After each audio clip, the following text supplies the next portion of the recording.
Welcome to the Nurse Shark Academy Show, a Baxter Professional Services production. Welcome to the Nurse Shark Academy Show, where we're experts in nursing and experts in business. I'm Tina Baxter, your host. The Nurse Shark Academy Show highlights nurse business owners and others in the healthcare field who promote entrepreneurship. This week's episode is How One Nurse's Servant Nature Led Her to Project Management. And today's guest is Lanisha Thadison. Tired of feeling trapped in a job that no longer fulfills you? Is your nursing job no longer the fun-filled adventure you imagined? Find your passion again through nurse entrepreneurship. Step out into the light and come feel the sun. Join the Nurse Shark Academy today at thenurssharkacademy.biz and come feel the sun. Hello, and welcome to the Nurse Shark Academy Show. The Nurse Shark Academy Show highlights nurse business owners and others in the healthcare field who promote entrepreneurship. We interview nurse leaders and encourage them to tell your story. My mission is for you to own your seat at the table of nurse entrepreneurship, gaining the confidence, skills, and freedom to live your life on your own terms. You will dream big and expand your consciousness as an entrepreneur. Join us and support these wonderful nurse entrepreneurs and leaders. You can also follow us at podbean.com, and don't forget to like and subscribe on the notification bell on YouTube. We have today's guest is Lanisha Thadison out of Chicago, Illinois. Welcome to the show, Lanisha. Hi, thanks for having me.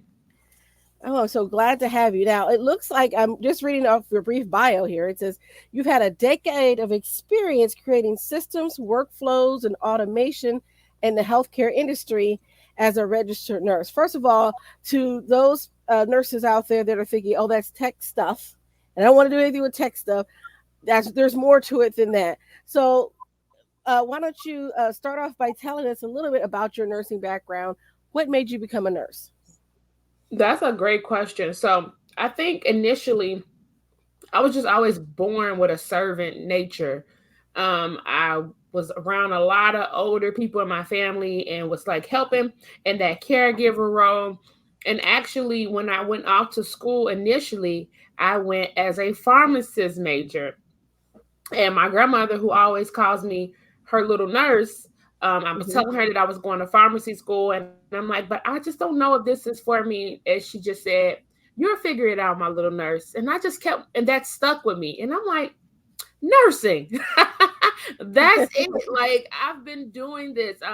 I've had this servant nature. I have the desire to help people. Nursing is what it is. And so this was right in the beginning of college. So I switched my major maybe like 2 weeks of being a freshman in college and switched over to nursing. And I haven't looked back since. That's so interesting because I had someone speak over me that I was going to be a nurse, and I fought against it. I was like, no, I'm going to go into medicine. I'm going to be a doctor. That was my plan.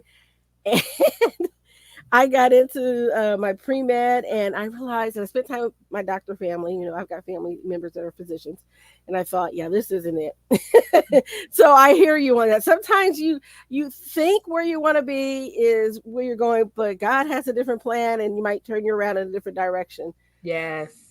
So what was your first nursing job out of school?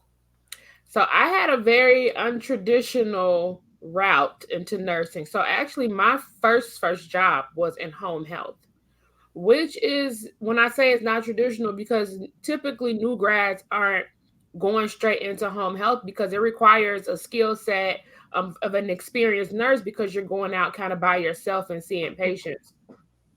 But at that time, it was just very difficult to find a job in the hospital.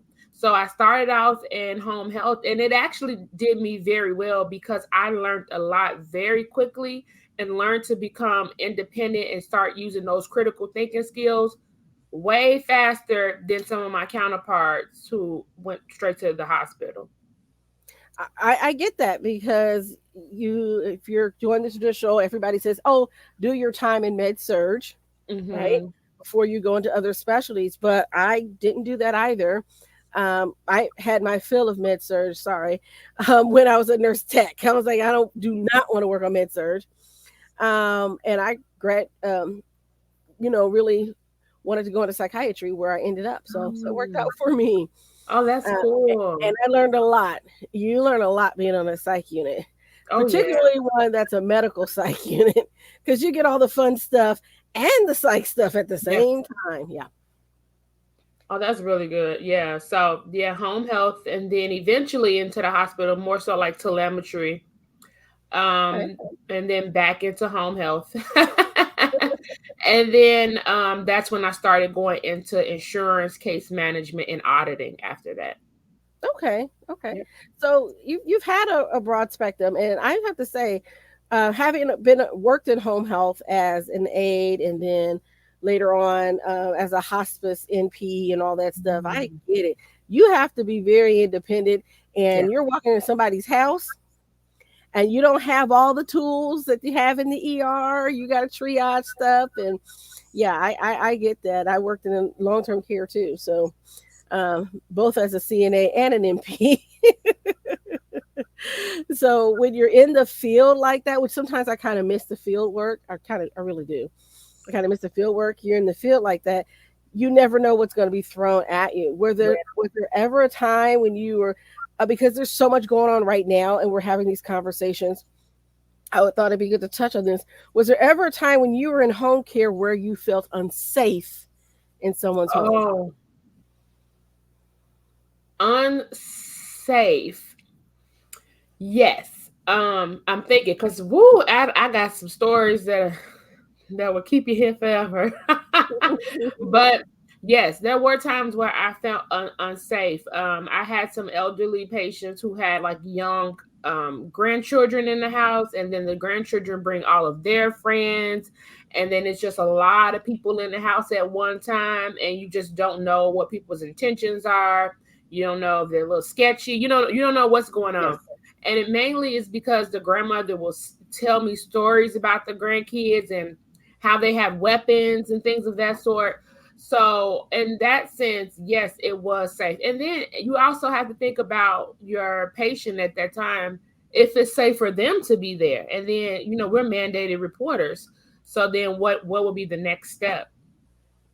Yeah, I remember working in home care and had the husband was starting to have dementia, and I caught it, and I told the nurses, I said, hey, I think he's having some dementia. Well, of course, he denies it. The family denies it. They're all in denial. But I'm like, no, I think he's starting to have some dementia, because I was there to take care of the wife, but I noticed the changes in the husband. Well, he Mm, started walking around the house with a shotgun. And I'm mm-hmm. like, I'm not gonna be here if he's gonna have his gun out. I'm Yeah. leaving. And Yep. so, uh, a few years later, after I had finished, was working on the psych unit, who comes up onto our unit was this man in full blown dementia. And I said, I kind of told y'all this. I had a Yeah. conversation with them, and they said, I actually saw it. And they said, you were right.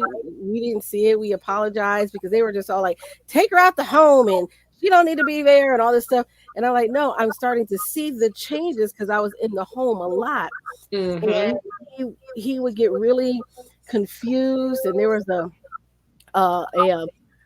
gas leak in the house, and so I called the gas company because I could smell it, and they came out to check it. He got mad at me because the gas company came over.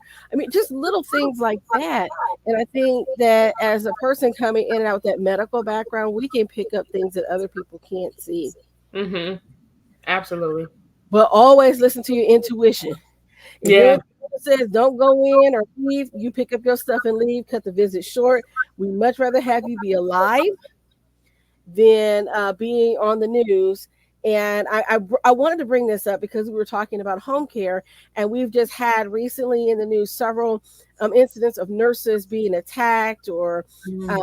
unalived for the YouTube unalived, um, and going into home care situations, and it's very scary. And I think that we need to talk about this more because patient safety and safety of the caregiver is very important too. Yeah, yeah, and I've had some situations where um patients and their family members may have said like threatening things, not to me, but they've said threatening things and things of they're about to go cause harm to someone else. And then I've been instructed by my leaders that, hey, you got to go make a police report. You have to go report that. And it's also like, okay, I'll go report that, but know that I can't come back to this house. Exactly. Because if they Exactly. know that they said that around me, and then I go report it, I can't just come back to the house the next day like, hey, everybody. No, No, it can't happen. it's so interesting how administration will put you in unsafe um, environments and not really back up the nurses, but I think it's a little bit more backlash. I remember we had a nurse. This is when I was in home care in a nursing school, and we had a nurse in our city that got unalived by a patient. And so then they had this mandate that we were not allowed to wear our scrub jackets outside. If you Mm. You'd have to put them on when you got inside the home, because it was, they would make you a target if they thought you would have drugs on you. And that's what happened. They thought she had drugs on her because she was a hospice Mm. nurse, and they thought that they could rob her and get her drugs. And so that was a really big thing that happened, and so everybody was really scared. And I remember going into some people's homes in a particular area that was not known to be nice to people of color. Mhm. And my patient would say, okay, now I'm going to stand at the door and watch out for you and Mm. make sure you get in to the house, okay? And I let my neighbors know that you're coming in to take care of me and it's okay. And then I'm going to make sure you get back to your car, okay? So I appreciated the patient who understood where they were, what was happening. They were perfectly fine with me coming. They had no issue about it, but they didn't know about their neighbors. Mhm. This happened to be in a town. I won't call their name, but they know who they are. A town where basically the Klan started in Mm. that city here in Mhm. our state. It's still to this day. Even going through there, you typically don't go through there if you're a person of color at night, just in Mm. case. Just in case, Mhm. you know. And so we have to have those conversations about safety and thinking about the caregivers and the nurses and the nurses' aides that we send in there.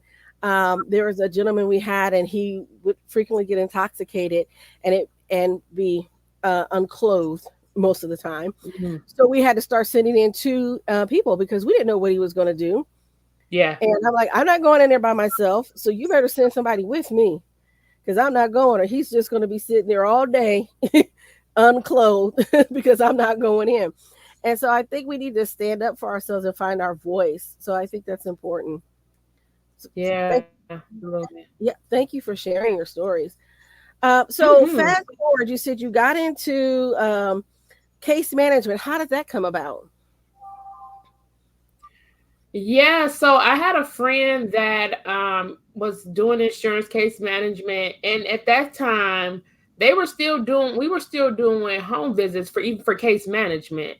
It just wasn't anything medical, it was all insurance. So I was doing the home health, and I'm like, well, I'm okay with doing the home visits right now. I'll see what the case management is about. So I got hired on and realized that that would be the catapult for a lot of what I do now in regards to like how to do operations and build programs and help patients in a different type of way than the medical side.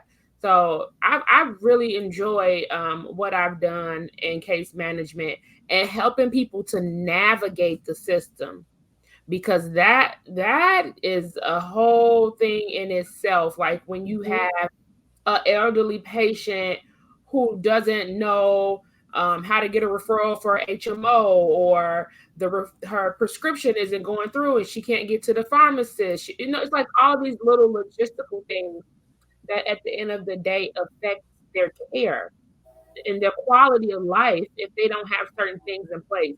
And yeah, healthcare is wild. It's Yes, wild to navigate. I was just fighting with PAs today. Prior authorizations for those who don't know, but yeah, Mhm. it is difficult. I had a client that was I'm a parish nurse, so she was one of our parishioners, and I went in there. I'm the nurse, so they send me in to do assessments. So I go in there and I find out that the doctor had started her on a medication for her stroke. She had had a stroke, but she couldn't afford it. So she Yeah. never picked it up. So she was having more stroke like symptoms. And I found out she didn't take the medicine because it was too expensive. And I said, why didn't you call the doctor? Well, I didn't want to bother him. Yep, that and and, happens. and Oh my that's what I God. say. And so it's things like that. And as a clinician, those experiences made me a better clinician because I often ask, okay, is this medicine's new? It may cost more money if your insurance doesn't pay. I look it up on GoodRx or whatever and say, hey, this is what it costs.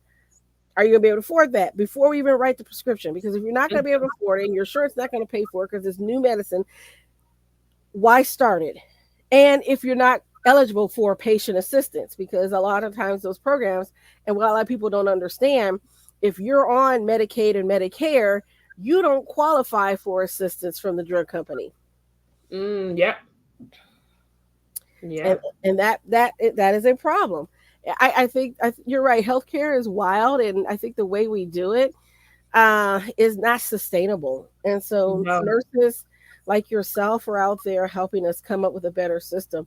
So how did you move then from working for the insurance companies and doing case management to wanting to own your own business?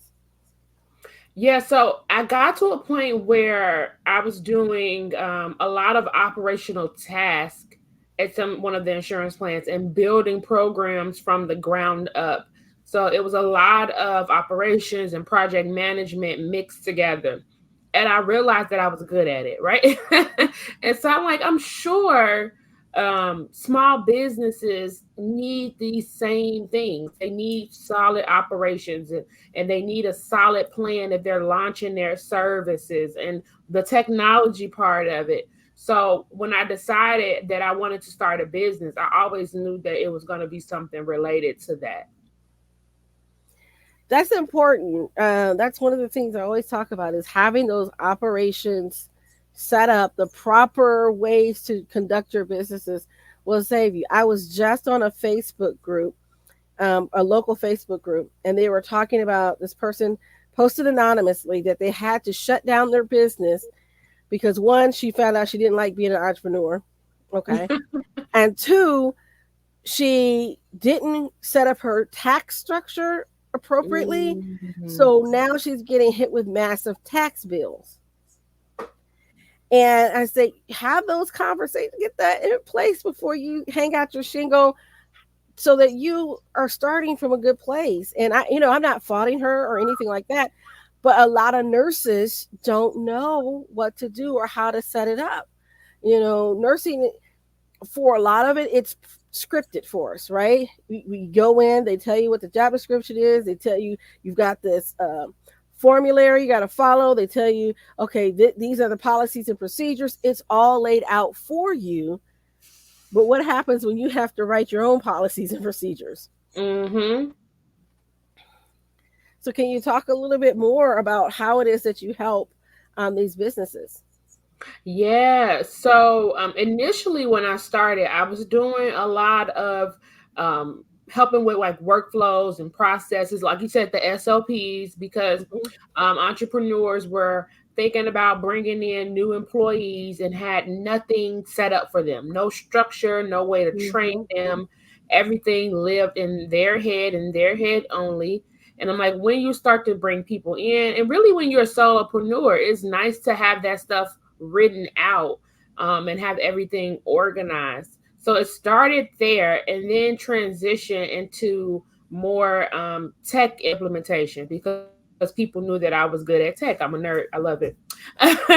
So I started doing the tech. So doing CRMs, which are client relationship management tools, and setting up project management tools, and making sure that they have things automated, and email marketing automation. So it kind of just turned into something on its own because of word of mouth, and people knew that I was good on the tech side, in addition to like the operation side. And I think that's important because I talk to some nurses that are like, "Oh my gosh, the technology is so terrifying, it's scary." And I said, "Hey, do you know how to build a funnel?" And they're like, "What's a funnel?" Yeah. I said, Yep. oh, okay, well, let's talk about that. I said, well, what is it that you're doing? I had a home care business that was wanting to expand and open up a franchise or another location. And I said, okay, great. You want to get an office manager? What's your job description? And I got a list of duties. And I'm like, this isn't a job description. Right. Right. Right. Right. I said, okay, well, all right, we'll work on the job description. I said, so tell me what is your onboarding process like, right? What's your policies and procedures? How do you train them to duplicate what you're doing in your current location so they can do it at your satellite location? Mm-hmm. Crickets, Yeah. crickets. And the sad thing is that this person really didn't want to put in the work to get that done. Yeah. Yeah. And I see that often. I think people are, they like the glamorous side of like sales and marketing, but Mhm. don't realize that if you don't have solid operations, if you don't have those things in place, you can cut open the funnel to get more clients and more leads, but then you won't be able to maintain them or keep them or satisfy them, deliver your service without the right operations. So you got to Precisely. have it all. Precisely. And I think that if people would understand that even though that's the piece of your business that other people don't see, they will feel it. They Yes. will know when your operations are messy. Yes. I And say that that's all the time. people will your employees will know. Why? Because their payroll will be late. You'll forget to do what you promised. You'll mess up the scheduling. All these things will happen. You won't handle complaints correctly. Then you're standing in front of them in a meeting yelling at them about what they're not doing, and they're just going to walk out the door. Yep. I've seen it. I've seen it happen. I've seen it happen. Um, so tell me a little bit about your entrepreneurial journey. What were some of the biggest hurdles that you had as you started your business? Yeah, I think some of the biggest parts for me was definitely probably like the lead generation aspect of it. I think that initially when I started, because this was still like COVID, like right after COVID, so we were all online. Everybody was online, so it was easier to get in front of people, right? But when people Right. started going out more and the world started opening up, then the lead generation became a little bit different because everybody's not so glued to social media, and now you have to find another avenue in addition to posting to get more leads. So that was something that I had to get used to because I really built the business online.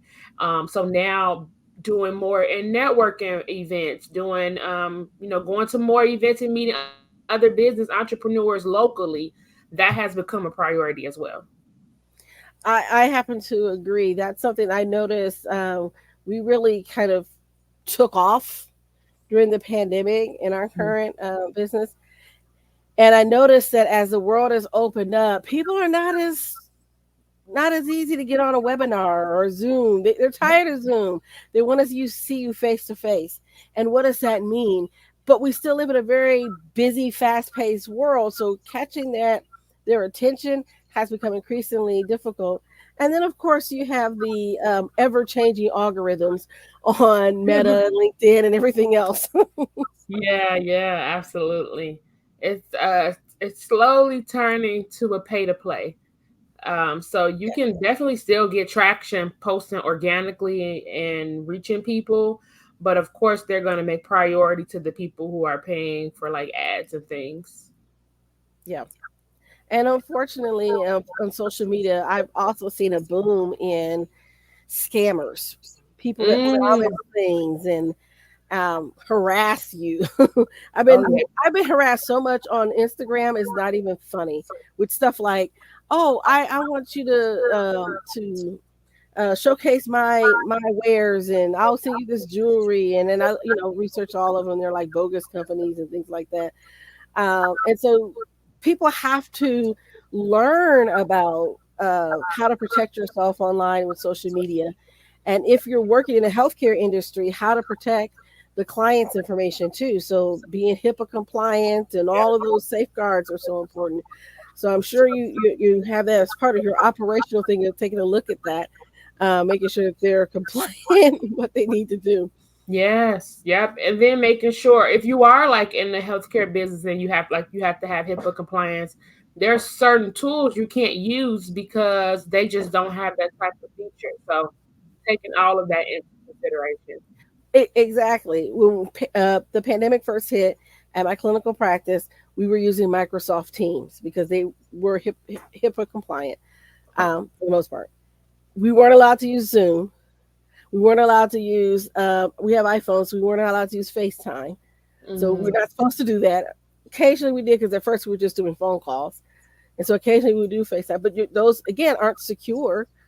So those things that people need to understand.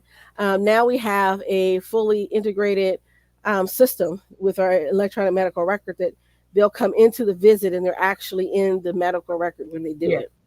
So that's been a nice feature, and I like the fact that we are doing more telemedicine. So that's another area that needs, there's I'm sure more regulation is going to come down the road, but I don't think telemedicine is going away, and I'm kind of glad for that. Yeah, I don't think so either. Okay. So I'm going to ask you now, you included here for our listeners a complimentary systems audit. If they get in touch with you, what does that entail? Yeah, so this is for entrepreneurs, whether you're brand new or seasoned entrepreneur. You need to make sure that you have the right systems in your business because that is going to be a component of the operations. So there have been times that I'll get on this complimentary call and I'm chatting and we're talking about things, and I realize that, hey, you have a duplication of systems. You don't need this. And so even on like this 30-minute call, I had a client who saved $4,000 just by canceling an annual subscription because she had a duplication in systems. Or people who get on the call and have no idea what systems they should be using. So offering those suggestions to them as well. So it's good to be able to talk to somebody like myself who's played in all type of systems, learned them all because there's a ton of them out there, Yes, and ma'am. then are able to offer these suggestions to entrepreneurs to take the guesswork out of what they should be using. Well, that sounds great. And I'm going to say, if they want to get this complimentary systems audit, how might they get in touch with you? Yeah, so you can go to my website. It is www.lanishathadison.com.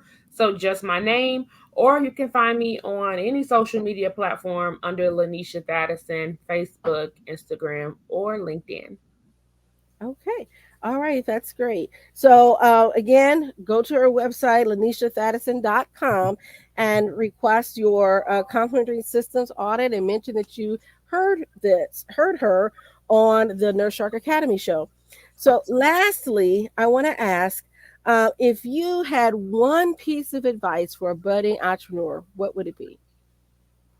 Oh, that's good. Okay, if I had one piece of advice, um, I would say, depending on your budget, sometimes it's easier to have it done for you than to do it yourself. And I say that because I did a lot of DIY. So you're talking to the DIY queen, but it took a time commitment and investment. And if you're someone who is trying to get the business started, you want to get it done right without, trying to learn everything and invest months and time into learning the different systems or the ins and out of the business. If you can invest in yourself, get a coach, get a consultant, work with somebody to help you beat that learning curve. Most of the time, you'll save a lot of money doing it that way, money and time is currency. That is so definitely true. Time is definitely currency, and I am the DIY person as myself. I like to learn the stuff and then teach others how to do it. Um, and so I really appreciate your time and being here. You've been a wonderful guest. Is there anything else that you want to share with us before we go? I'll just say that if there is anyone here that may be trying to figure out if they want to go into entrepreneurship and are not sure, or they're having some type of imposter syndrome that's keeping them stagnant, I would suggest that you just do it. And I'm a woman of faith, so especially if the Lord is leading you to start something or do something, don't be afraid to give it a chance. All right. Well, I happen to agree with that, and uh, go with your faith, right? Yeah. And take a chance. And we're nurses. We can do this.